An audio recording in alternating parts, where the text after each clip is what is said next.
Belakangan media sosial diramaikan dengan gerakan salam 4 jari. Betulkah gerakan ini menyasar pasangan calon tertentu?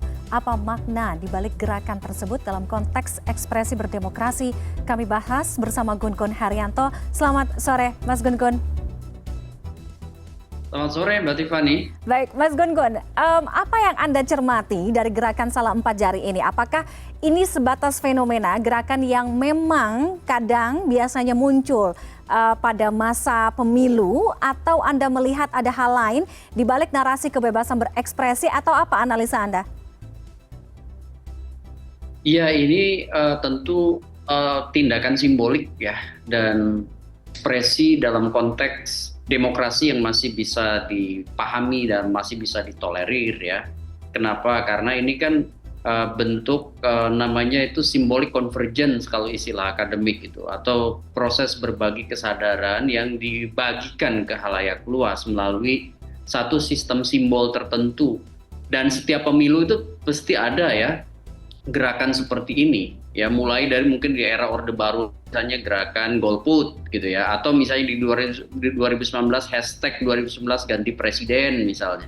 Nah sekarang yang cukup menyedot perhatian belakangan dalam beberapa hari ini yaitu salam 4 jari. Salam 4 jari itu kalau kita lihat inisiatornya kan menjelaskan tuh cukup rinci bahwa ini adalah 1+3+ kita begitu ya. Artinya memang ini satu gerakan perlawanan simbolik untuk tidak memilih paslon nomor 2 yang kemudian diasosiasikan sebagai bagian dari politik dinasti ya, karena mungkin kalau saya perhatikan ya konteks keluarnya gerakan ini kan setelah Pak Presiden Jokowi mengeksplisitkan presiden boleh memihak gitu dan boleh berkampanye, sehingga ini bisa dikatakan sebagai sebuah respons ya dari netizen yang tentu sebagian diantaranya inisiator-inisiator yakin sangat terbiasa dengan gerakan politik simbolik begitu ya, dan ini menurut saya bagian dari freedom of expression gitu ya, dan wajar masih bisa dan biasa terjadi di berbagai belahan dunia yang kemudian menganut sistem demokrasi. Jadi ya kalau misalnya apakah efektif atau tidak akan sangat bergantung pada bagaimana meresonansikannya dan bagaimana menggaungkannya, serta bagaimana bisa menyentuh aspek emosional dan fungsional dari netizen dan juga khalayak luas di dunia offline-nya. Ya, kalau saya perhatikan ya, ini jadi semacam gerakan yang kemudian jelas eksplisit menolak 02 ya. Soal misalnya apakah kemudian nanti jadi insentif elektoral bagi pasangan 01 atau bagi pasangan 03, akan kita lihat dinamika kelanjutannya. Tetapi menurut saya ini juga akan berpotensi ya untuk kemudian memalingkan perhatian terutama mereka yang belum menentukan pilihan, yang kemudian diantara mereka itu adalah kelompok kritis, untuk kemudian mempertimbangkan tidak bisa 01, bisa 03. Dan ini juga sekaligus bisa menjadi prakondisi untuk kemudian memastikan tidak adanya kekuatan masif eksesif di pemilu putaran pertama begitu, untuk kemudian akhirnya pasangan 02 bisa memenangi satu putaran. Dan artinya harapan dari mungkin para inisiator gerakan ini ada semacam ruang nanti di mana kalau kedua itu berlangsung ya, kemudian paslon nomor 1 dan paslon nomor 3 itu bisa kemudian menjajaki proses-proses kerjasama politik. Oke, Mas Gun Gun, gerakan seperti ini apa Anda lihat implikasinya? Apakah ini bisa menjadi big wave gitu ya ke depannya, sehingga bisa mengubah seperti apa tujuan atau maksud awal dari gerakan ini 1+3, kemudian kalau tadi mungkin eksesnya Anda lihat atau Anda cermati, bisa saja ini untuk para pemilih yang masih swing voter atau masih yang belum menentukan pilihan juga bisa ikut andil dalam bagian ini. Nah, implikasi panjangnya seperti apa Mas Gun Gun? Ya, implikasinya yang jangka pendek 14 Februari tentu ini bisa menambah bobot mereka yang tidak menghendaki ya pemilu itu dimenangi langsung putaran terutama oleh paslon 02. Saya lihat sih target jangka pendeknya itu begitu ya. Oke. Kalau target jangka panjangnya tentu bisa kemudian proses inisiasi ini bisa aja memersuasi pertemuan atau perjumpaan politik ya di antara pasangan calon non 02.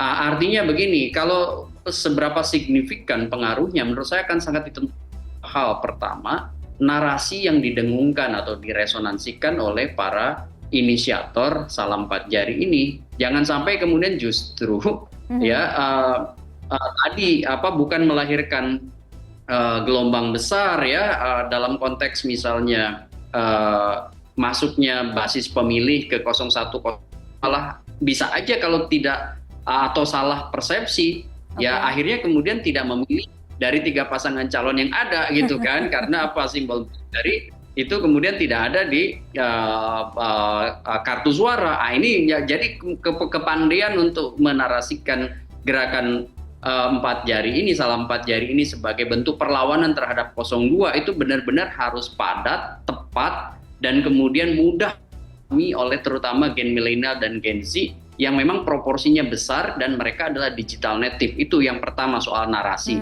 Kemudian yang kedua soal bagaimana menarik ya dari sisi connected medianya, keterhubungan medianya. Jadi kalau misalnya hanya ada di kanal-kanal yang biasa diisi oleh kelompok kritis, ya maksud saya seperti di X atau Twitter, yang mungkin tidak akan berimplikasi banyak, tetapi kalau kemudian di seluruh platform sosial media hidup dan kemudian bisa melahirkan semacam gerakan-gerakan yang saling terhubung dan kemudian ada semacam ubiquitas atau kehadiran isunya ada di mana-mana dan kemudian muncul dalam perankingan isu dari netizen dan juga halayak luas, bukan hanya masyarakat yang berperhatian dan elit tapi juga masyarakat awam, bisa aja ini kemudian menjadi pengikat ya secara simbolik mereka yang kemudian tidak menghendaki ya 02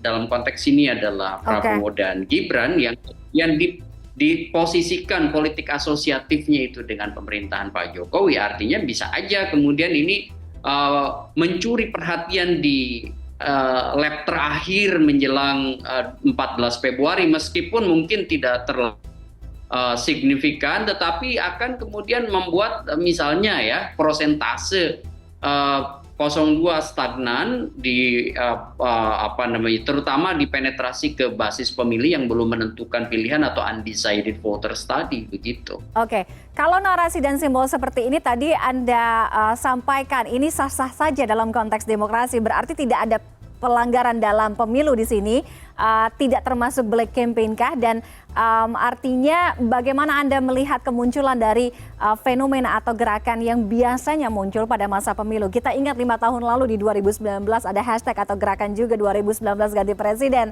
Dan kemudian 5 tahun setelahnya kita melihat ini ada lagi salam 4 jari, Mas Gun-Gun. Ya, ini jelas bukan pelanggaran ya. Ini bagian dari sesuatu yang normal dan biasa terjadi. Dan kemudian diperhatikan kenapa? Karena biasanya gerakan-gerakan seperti ini akan memiliki yang disebut dengan upaya persuasif, pengaruh persuasif terutama ke mereka yang setiap hari berinteraksi dengan media sosial, terutama dari kalangan digital. Nah, kalau kemudian kita tempatkan posisinya dalam konteks demokrasi, kan memilih dan tidak memilih di konteks pemilu Indonesia itu kan hak ya, bukan kewajiban.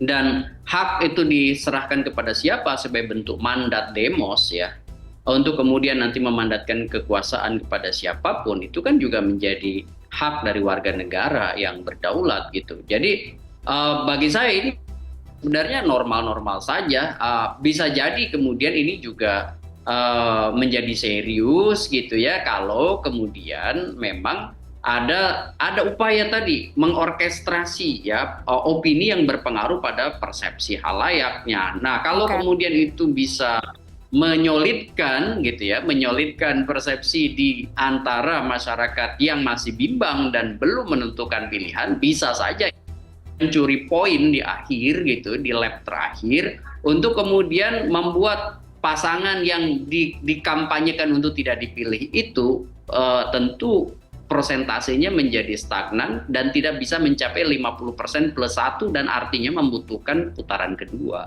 Oke. Gitu. Baik, terima kasih Mas Gun Gun Haryanto atas analisisnya di CNN Indonesia Connected sore hari ini.